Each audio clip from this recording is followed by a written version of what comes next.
Good day. Goeiedag, fellow South Africans. I bring you good news from a warm Brisbane. Afriforum's Ernst actually got a nice piece of time to discuss the plight of whites in South Africa on Tucker Carlson's Fox News program in America.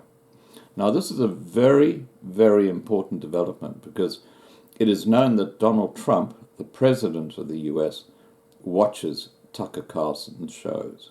So Trump would have seen firsthand what Ernst had to say. So I'll let you watch the video, but before I go, please remember to subscribe to be kept informed. Take care, guys. Well, now to a fascinating and significant story the media have all but ignored. South Africa is a diverse country, but the South African government would like to make it much less diverse. An embattled minority of farmers, mostly Afrikaans-speaking, is being targeted in a wave of barbaric and horrifying murders. But instead of protecting them, the government just passed a law allowing it to seize their farms without any compensation based purely on their ethnicity and distribute those farms to more favored groups. Thousands have already migrated out of the country, but they've struggled to attract any sympathy abroad for some reason. Ernst Roets is deputy CEO of Afriforum. It's a South Africa civil rights group. He was just in the United States to meet with a number of government officials. He also took a moment to talk to us. Here's part of what he said. Ernst Roets joins us now. Mr. Roets, thanks for coming on. Thank you very much. So you describe in this book a disorganized but in some sense intentional campaign to crush a racial minority within your country, and the government seems on board with it. Is that an overstatement? Well, what the book is about is it's about government complicity in the scourge of farm attacks and farm murders that we've seen in South Africa. So we know in the last 2 decades there's been, according to government statistics, which we believe we have reason to say that it's maybe downplayed a little, there's been about 2 farm attacks every day and 2 farm murders every week in South Africa. And in the book, I highlight actually 10 different reasons why we believe the South African government is complicit.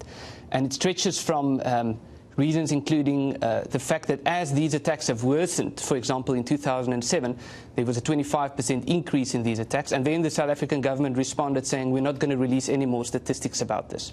Then also, which is very concerning, is the hate speech in South Africa. So that's the title of the book as well, Kill the Boer, which is a very popular song, which is still being sung in South Africa. It was sung just the other day.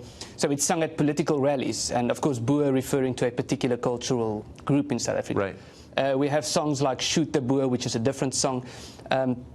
So there are a variety of ways in which we believe... But I thought that hate speech was now a crime punishable by prison time in South Africa. Are any of the people who say this arrested? Well, there's a bill on the table to have hate speech declared a crime punishable by prison time.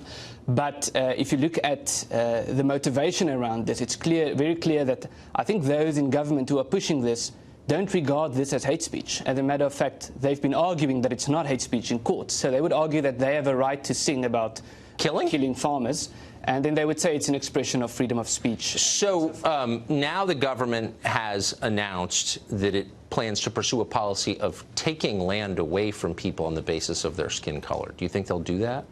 Well, that's what was adopted in our parliament in February. A motion was adopted that the property rights clause in the South African constitution has to be changed to allow for expropriation of private property without compensation.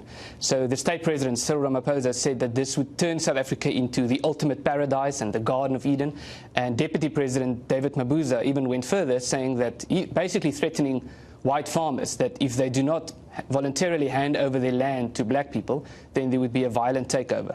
So the situation is very dire in South Africa. But the good news is that there's still a process that has to be followed. And that's why we are in the United States. What I find so striking is the response from everyone else around the world is almost never covered in the American media. There's a sense that the people being murdered deserve it because of what their ancestors did.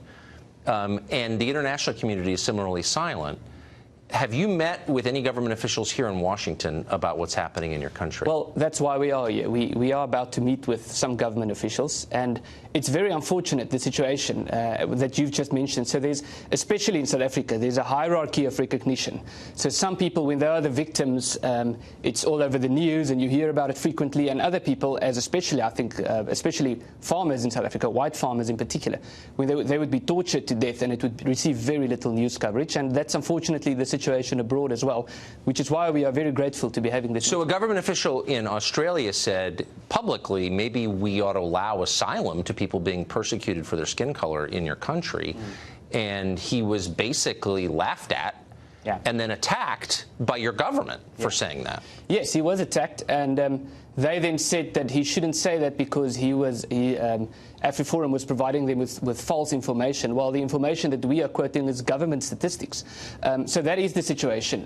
Whoever speaks out against this, just for being in the United States, we've been accused of treason. We've had people threatening us, saying they'll wait for us at the airport when we come back and they'll attack us and so forth.